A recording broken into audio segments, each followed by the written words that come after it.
Catherine ready to be in love na. BFF ni Katrina si Chief Filomeno ang nagbigay ng clue sa totoong estado ng Kathleen. Pinag-usapan nga ng hustong Hello Love Again na movie ni Katrina at Alden Richards. Maging ang kanilang naging pagstay sa Dubai ay viral din. Hindi rin nakaligtas ang lahat ng kanilang whereabouts from arrival until departure.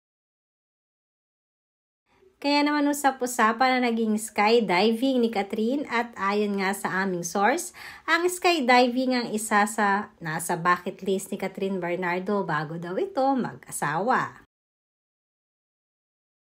Gusto rin di ni Catherine na mawala ang kanyang fear sa heights at sa lahat ng bagay na kanyang kinakatakutan.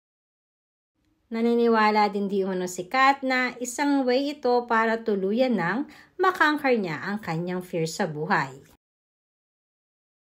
Kaya naman walang pagdadalawang isip at nag-skydiving nga si Catherine.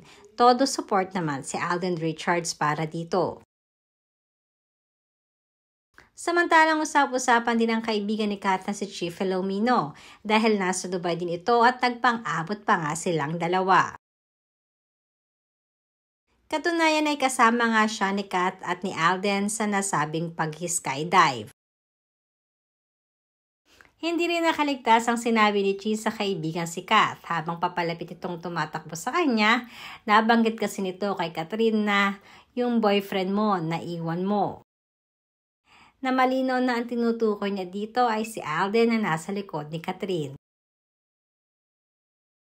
Kaya naman mas lalo pang tumindi ang paniniwala ng mga netizens, lalong-lalo na ang mga taga-Dubai na nakarinig sa sinabi ni Chi na meron na talagang something between Alden at Catherine.